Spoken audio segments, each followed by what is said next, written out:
few housekeeping tools and suggestions as we go through this. It'll be between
Morning, everyone. This is Bill Kessler, your President and CEO of Central 21 Affiliated.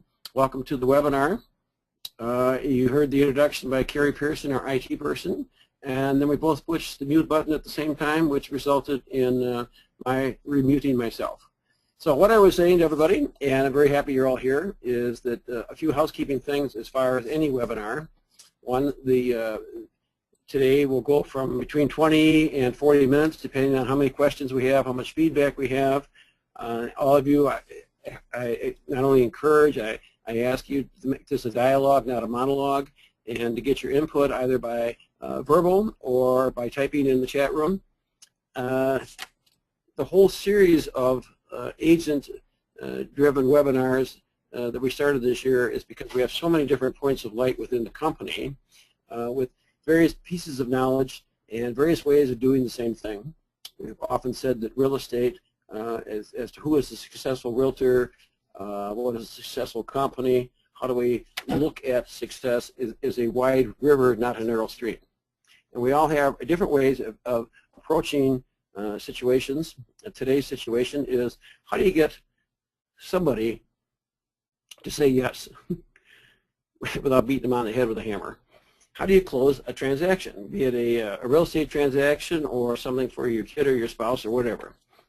And I'm very delighted that we have attendees here from small cities in Wisconsin and downtown Chicago and everything in between. And it doesn't matter because there are certain things that are universal to human nature, and one of them is interaction and how people make decisions. So with that, we'll start talking a little bit about my concepts, my theories over the years, which I have purloined, stolen, borrowed, cheated, taken from a variety of people, Tommy Hopkins, Mike Ferry, and everybody in the last 20 years. And it sort of made it into what works for me in terms of how to accomplish or attempt to accomplish my end result, which is a solution, a closing. And in this particular webinar, we will do it in regards to, of course, a real estate transaction. Fair enough?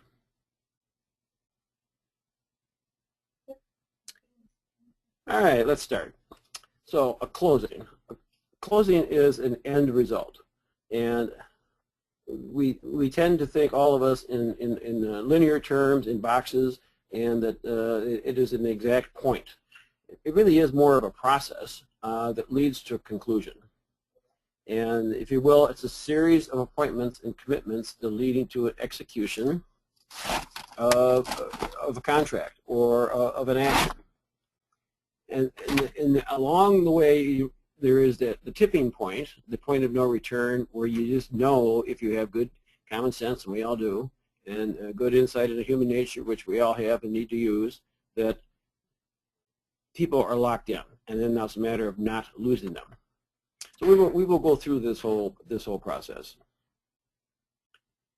There are certain a lot of people have said, well, what is a successful realtor? What causes somebody to be successful?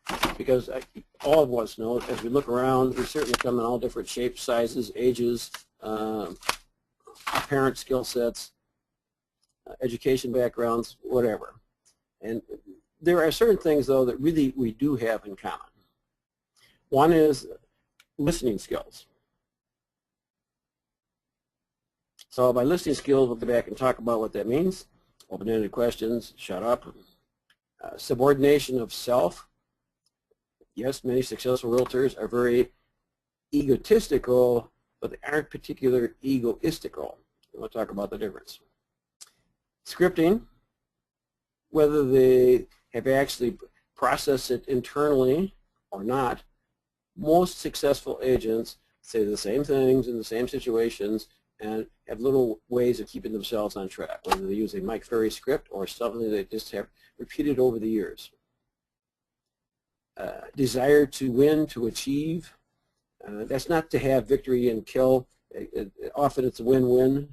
It's just a desire to accomplish the task and feel good at the end of the day. And the last one is probably the toughest of all, which is attempting to stay emotionally detached from the outcome. So let's go a little bit into detail of these 5 items. So listening skills. Listening skills does not mean you need to shut up all the time. It doesn't mean that you need to simply not present anything. What it means is hearing the answer. Most of us, especially in first contact people, seem to concentrate on the wrong thing being how the other is perceiving us.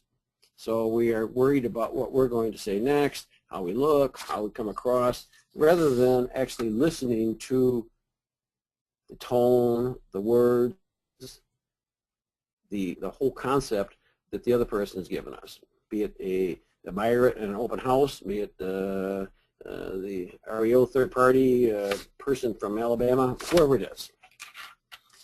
And the 2 key elements of listening, in my mind at least, are open-ended questions and shut up. Open-ended questions.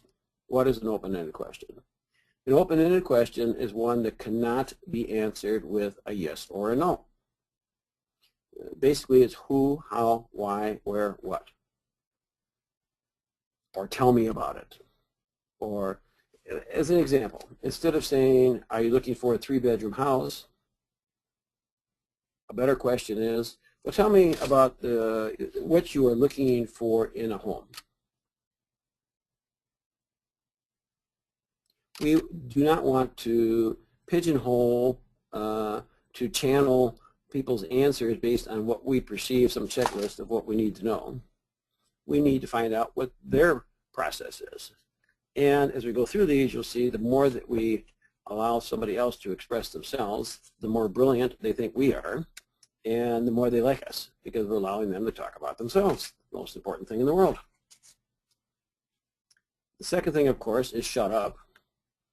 Many of us have, certainly including myself, have to fight the challenge of finishing someone's sentence, interrupting them, saying that's not what I mean. It's a difficult task for us type A people to allow the speaker to continue with the thought, especially if they appear to be somewhat repetitious. There are very few situations where the speaker really gives us permission to interrupt them. So that is a skill set we all need to work on in our listening skills. So at the end of the day, you hear these answers and you attempt to pick up key concepts. I don't at all recommend writing down notes, because then you're focusing on the notes rather than on listening. The only time to write notes is if you put it into your repertoire to show how important what they're saying is, and that you're really critically listening, and so on and so forth. I think it's more important just to get a feel of where these people are coming from. subordination of self. When you're working with a buyer or a seller, or perhaps anybody else, the more we can put our own needs in the background and talk about their needs and their desires and their qualifications, the better relationship we're going to have, because again, people are talking about the most important thing in life, themselves. As I said earlier, many realtors are very egotistical. They think they can conquer any mountain, that they know all the answers, whatever, and so confidence is a very important thing. However, those same people often do focus on the consumer, the customer, so through listening skills, so they can help get them to yes. And sometimes when we go out on a listing presentation or something of that nature, we spend hours preparing our market analysis or our nice brochure saying what a wonderful company, office, agent we are. And really, it's all fluff. What they really want to know is this somebody that they could feel comfortable working with, someone that they trust, that they have a comfort level with on communication, that they feel has at least something in common with themselves. I'll get to that, the process, in a minute. The skill set that most of us have for doing these listening skills and subordinating of self is scripting, asking the open-ended questions. And many of us have developed a process, depending on what it is we're doing, of questions. When I'm in an interview with someone who's thinking of transferring real estate companies or getting into real estate as a career or something of that nature, a career session, the first question I usually ask them is, tell me about yourself. And what is wrong with something like that with a buyer or seller? Well, tell me why you are looking to buy a home. And please tell me why you stopped by this open house. What attracted you to this property? Or on the internet, that's great that you inquired on this particular property. Could you tell me what interested you in this property? And if you have a series of questions, 3, 4, 5, and in further webinars, we'll go over those questions. It helps you stay on track and move you from the grand, broad questions to more narrow ones. The rest of scripting is, it comes later in the day in terms of the process, but we'll talk about a little bit now. And that is, there are 27 different distinct ways of closing a person. The 3 that are used the most and are the most powerful, in my opinion, are the assumptive, the takeaway, and the trial. So what are these? The assumptive close. It happened to me yesterday. I actually answered the phone, and of course it was a telemarketer wanted to know if I wanted to do windows for the house. Well, wisely we followed the scripts. They didn't ask me if I wanted to do windows. And the person said in an assumptive manner, when you will be replacing windows, would you replace all of them? Assumptive that we need to replace windows. So assumptive close in our situation would be when I start marketing your home, would it be better to do it this weekend or next weekend? And tied into that assumptive close is the last one, which is the trial close. By taking out the assumption with the people, we're seeing what the reaction is, which is the trial. Another little trial close is to ask them to fill out some information, and you hand them the pen. And if they take the pen and start writing, that is a successful trial close. Doesn't even matter what they're writing. It could be a recipe for something. But now they have interacted with you and have given you a little commitment. You know, the ultimate historic trial close is you get in the open house and you ask them to sign the guest register. The last close we want to talk about is the takeaway close. Well, the takeaway close is helping the buyer or seller or any party understand that if they don't act in a certain way, that they may not have the opportunity to act in the future.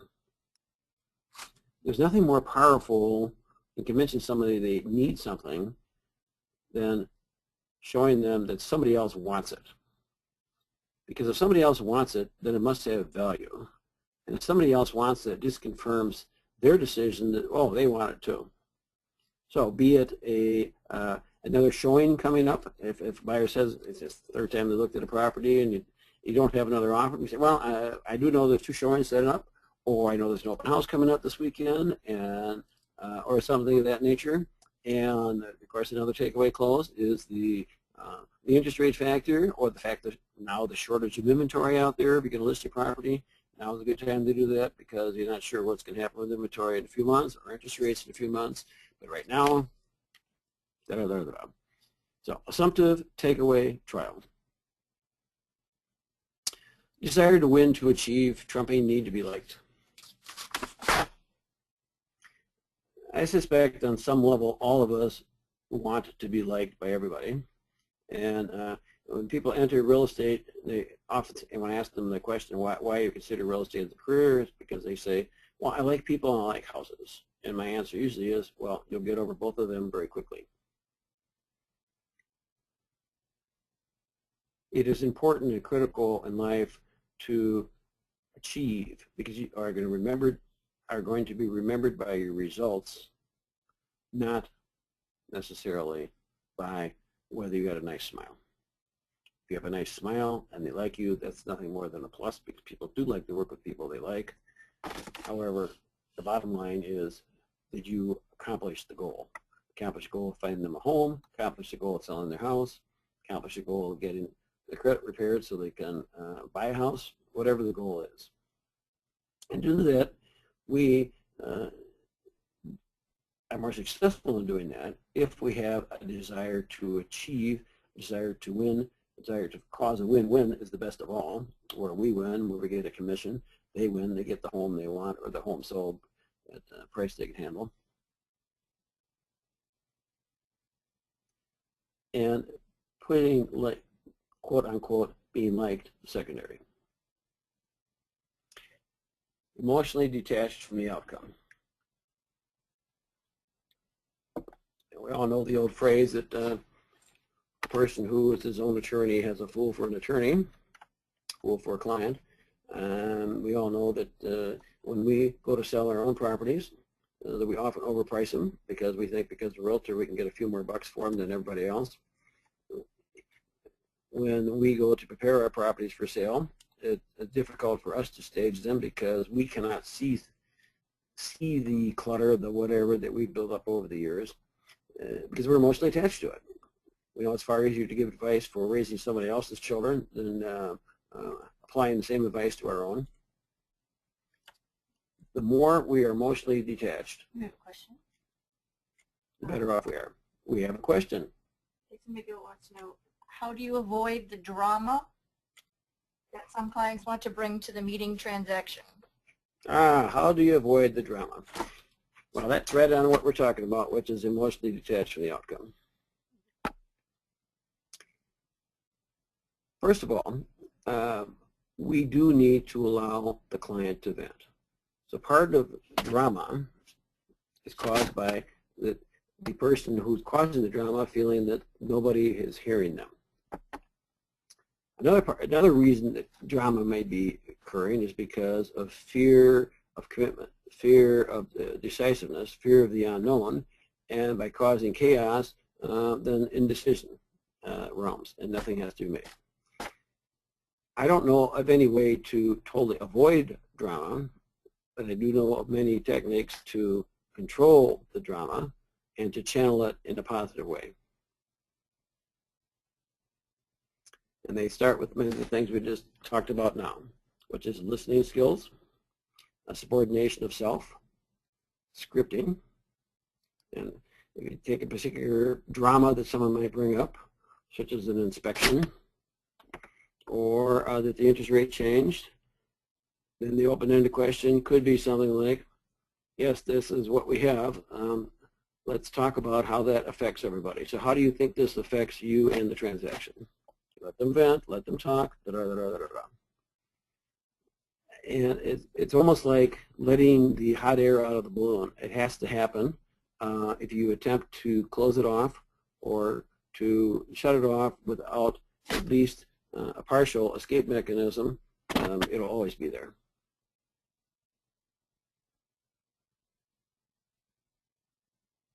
Does that help?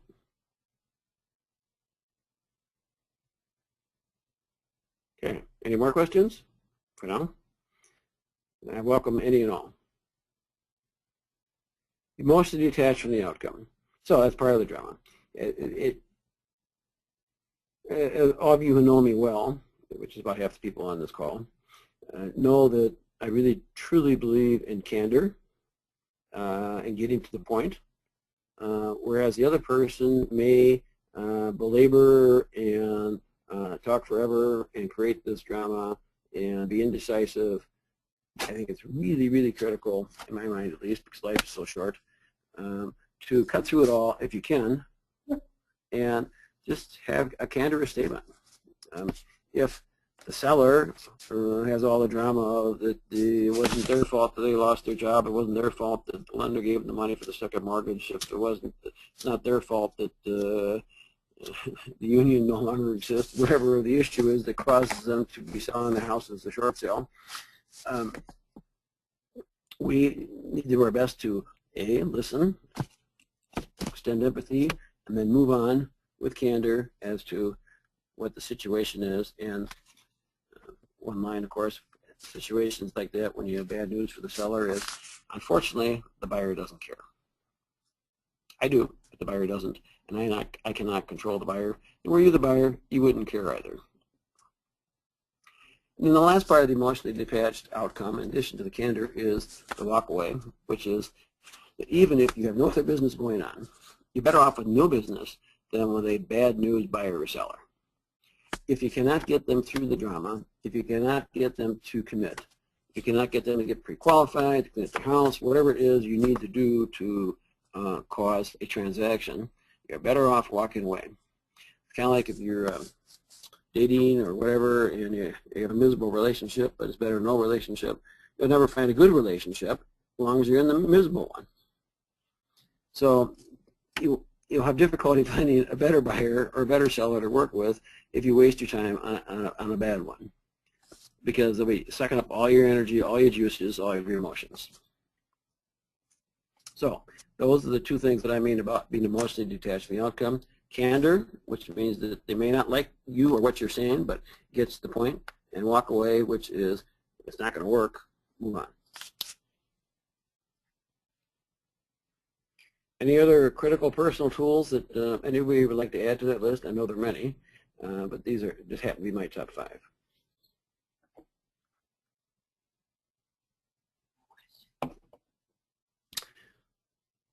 The process. Establish rapport, ascertain needs, ask clarifying questions, play back what you observe for accuracy, ask for small commitment, qualify, sell, ask for a major commitment, cause decisions, address remorse, manage details, overcome obstacles, collect commission, put a part of it into the bank for your taxes.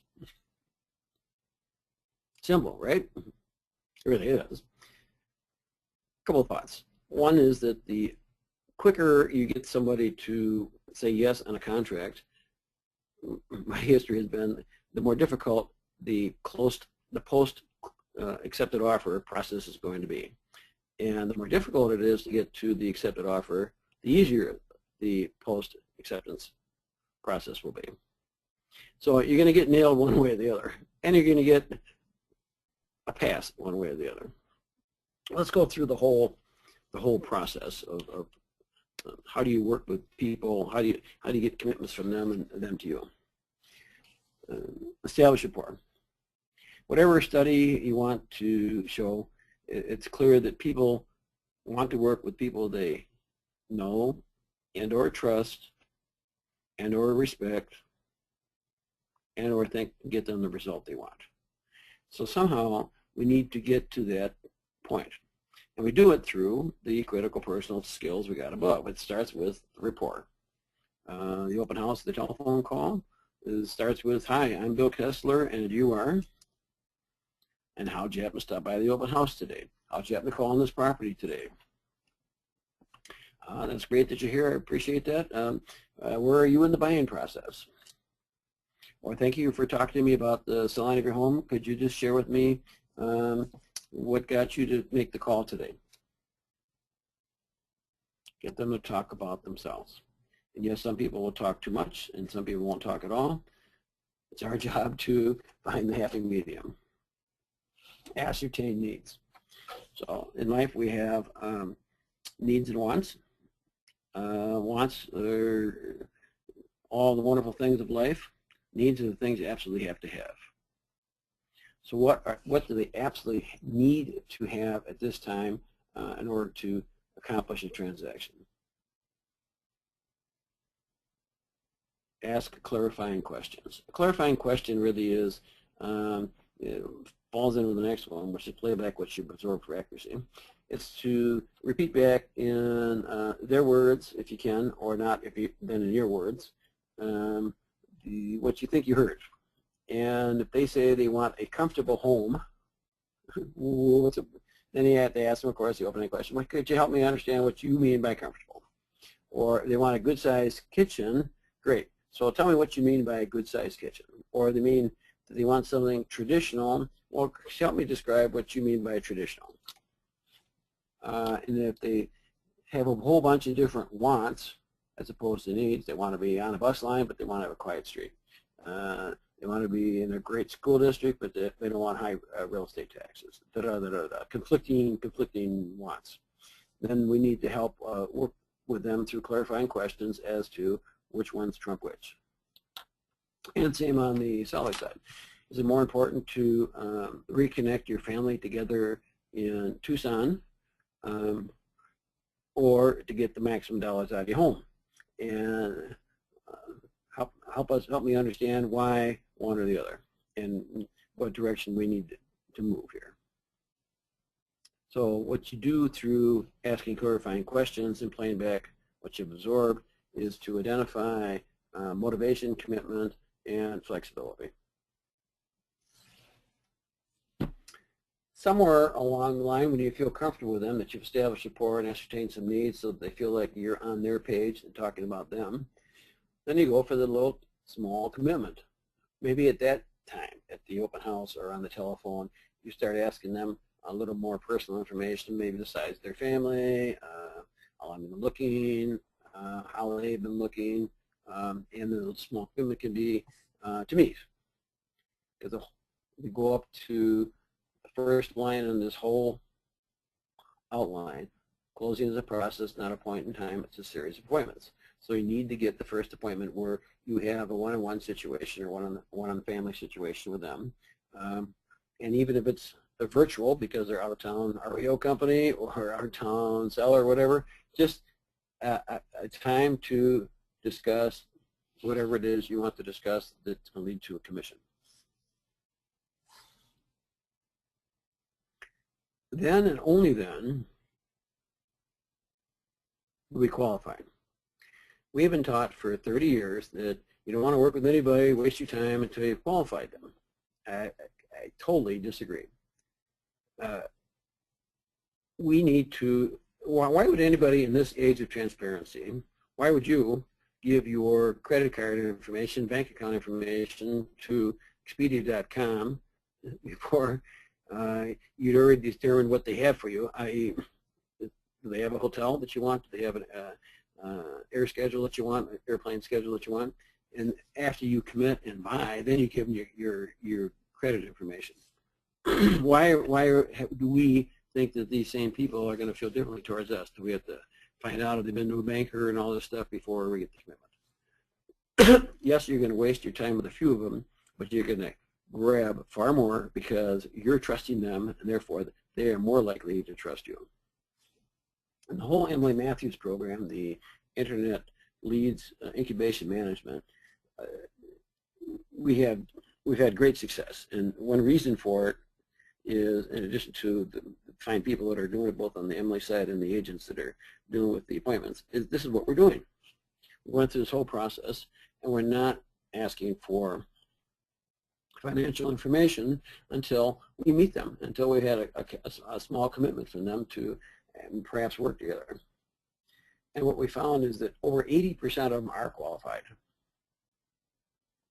So we wasted our time with 20% of them, but we've gathered 10 times as many people to work with.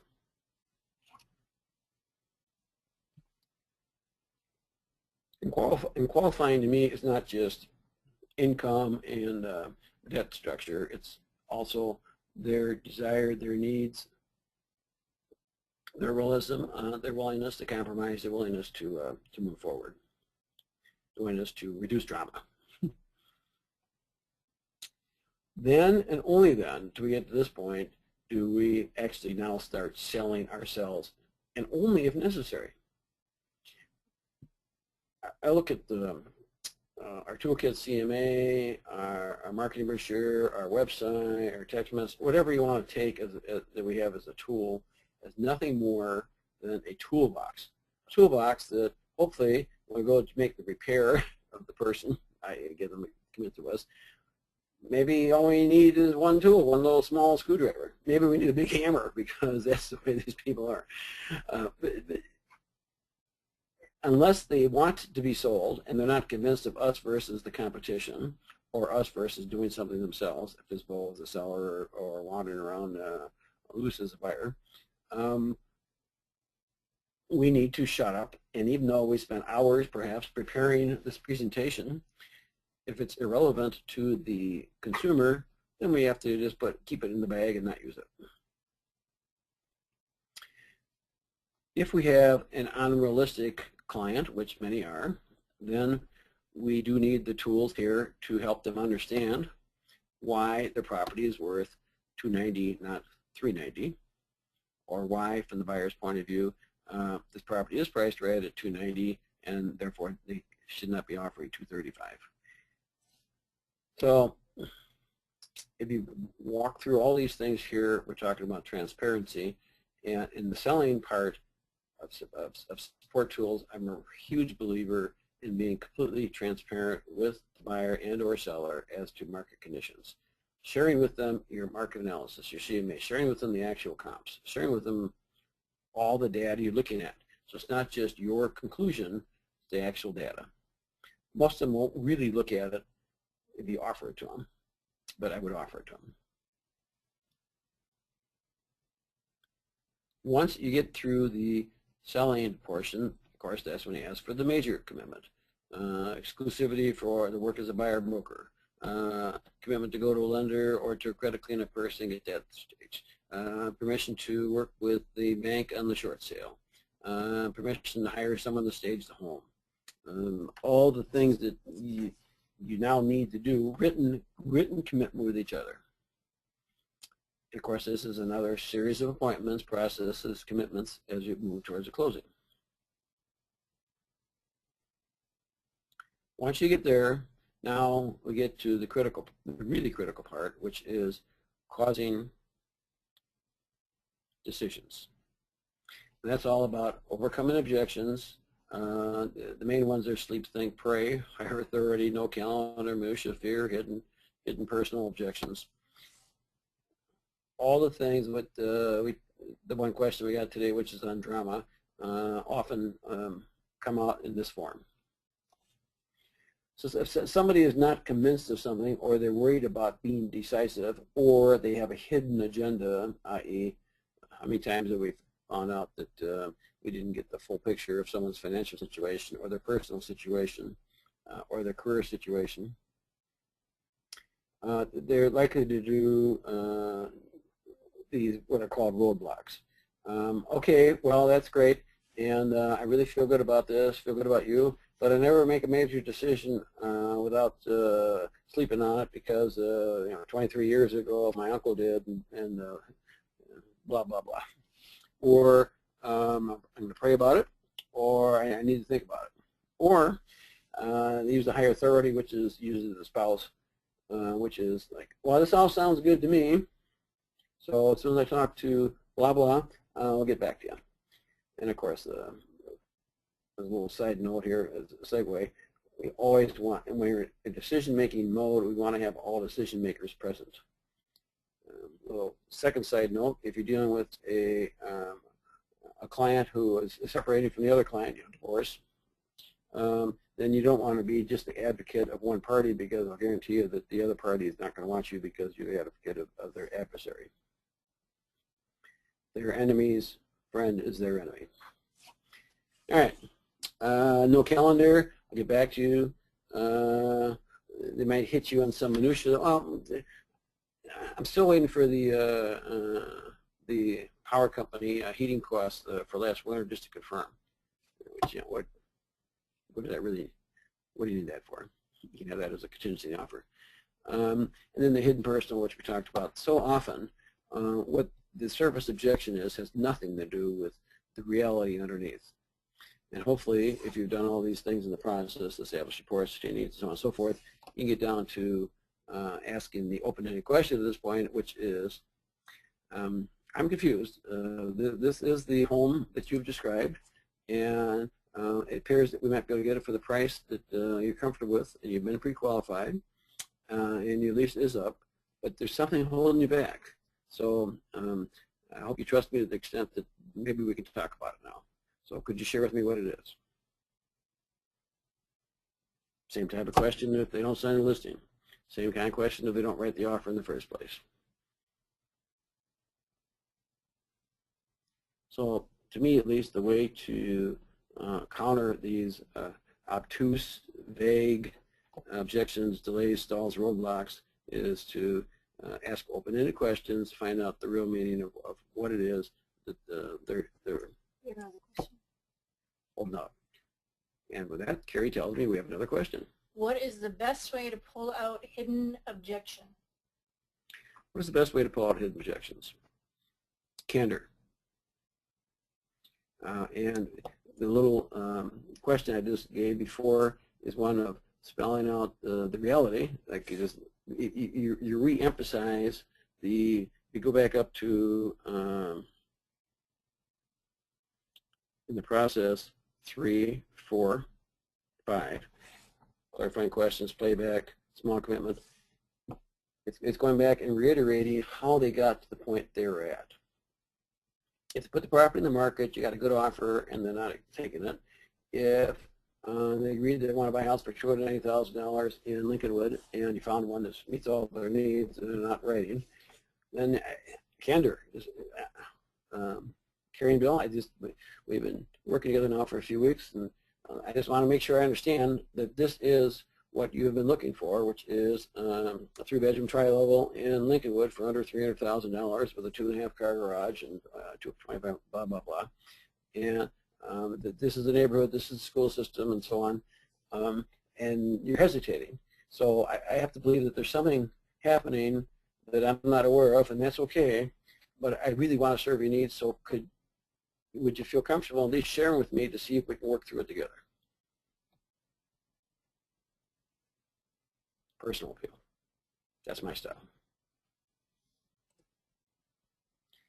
If it doesn't make common sense, then you're missing something, or they're not telling you something. So seek common sense. And then as they share it, you go back to the critical personal tools of listening skills and subordination of self. And when they tell you what it is, you may want to shoot them because they should have told you that months ago, but at least you know what it is now. Does that help? Any other suggestions?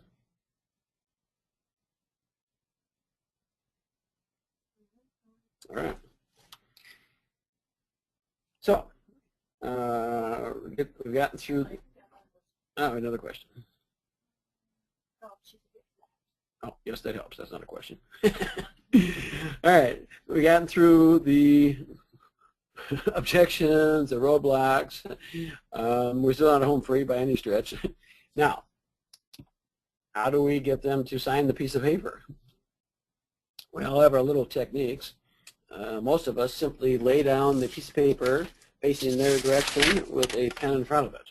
and talk until they pick up the pen and then shut up. Most won't read it. Some will. Doesn't matter. Just and if there's a long silent pause, I'll repeat what I've said 5 times. Shut up. Don't talk beyond the close.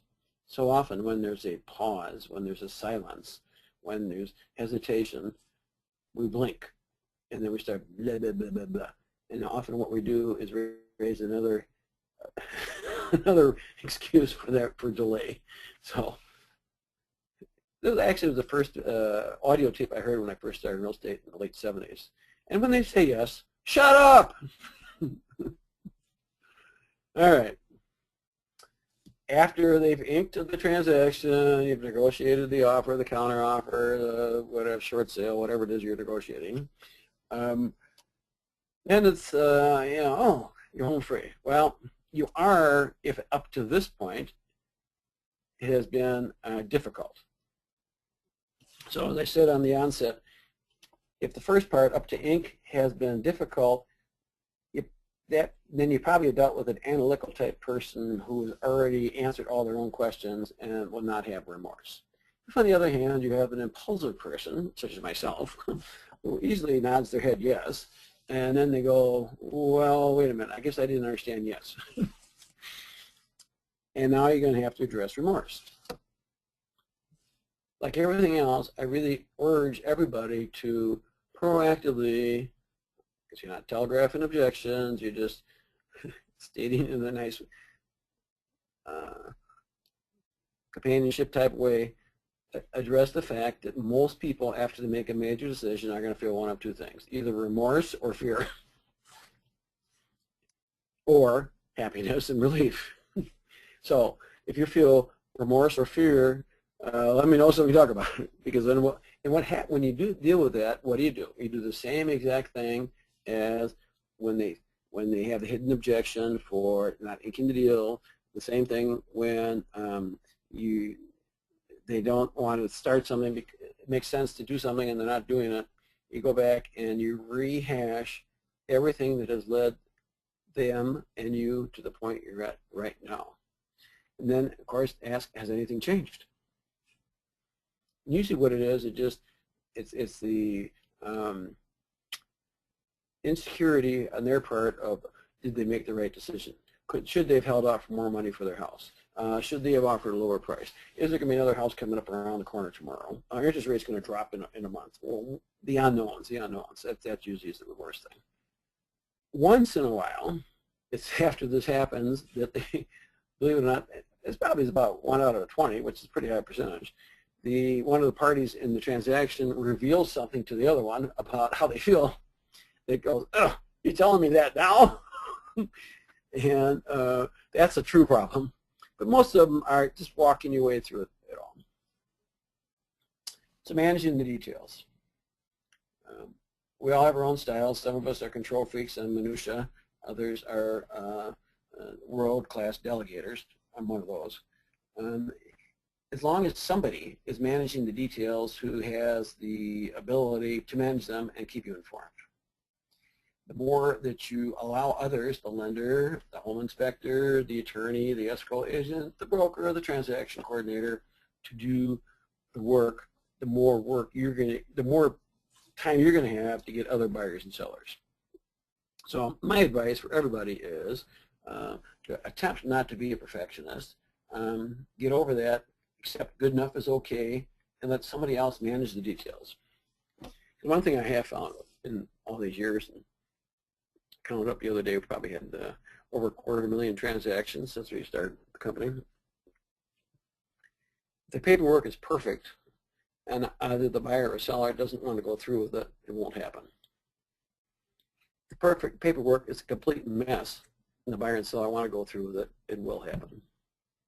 Paperwork is 99.9% of the time secondary to the feelings and the desires of the buyer and the seller. Yes, we have to do correct paperwork. I'm not saying to take shortcuts, blah, blah, blah. But let somebody else manage those details while you go out and help other people make commitments. The buyer sell, they'll lose their commission. All right, so you're going to certainly have obstacles along the way. I'll say certainly, often. Be the inspection, be it the bulky lender, be it you can't hear back from the REO company, whatever it is.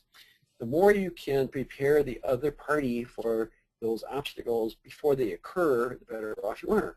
Instead of playing ostrich and hiding in the sand and hoping that nothing will show up in the inspection, or hoping that it'll be smooth sailing with the REO company or whatever, I would, after the inking, after the acceptance, after the discussion of remorse, then I would talk to them about that we still have many obstacles here. We don't know if we're going to get them all or any of them, but there's a lot of potential hazards in this course. You know, there's still unexploded bombs in the killing field. So we need to work with them and be flexible. And then by maximizing the fact that these could occur, when they do occur, they don't seem quite as big.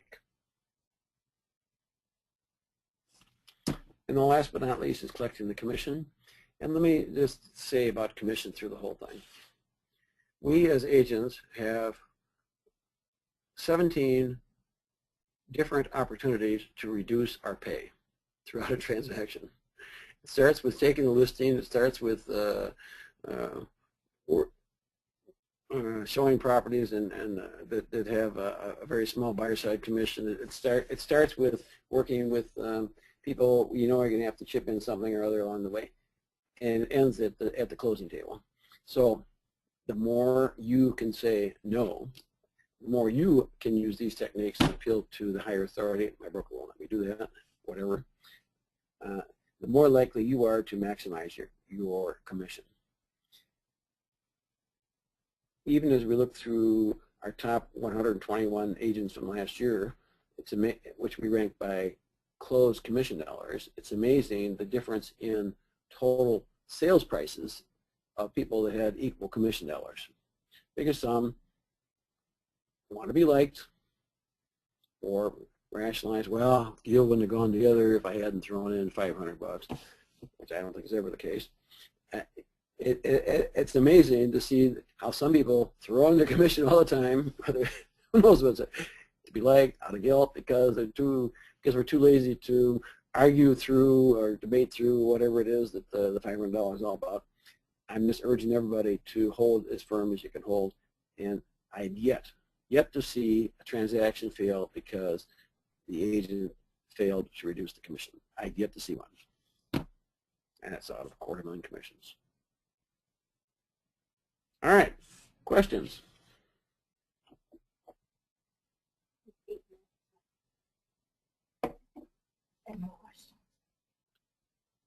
All right, we have 7 minutes left and no questions. So, kind of like the auction, going once, going twice, sold, no questions.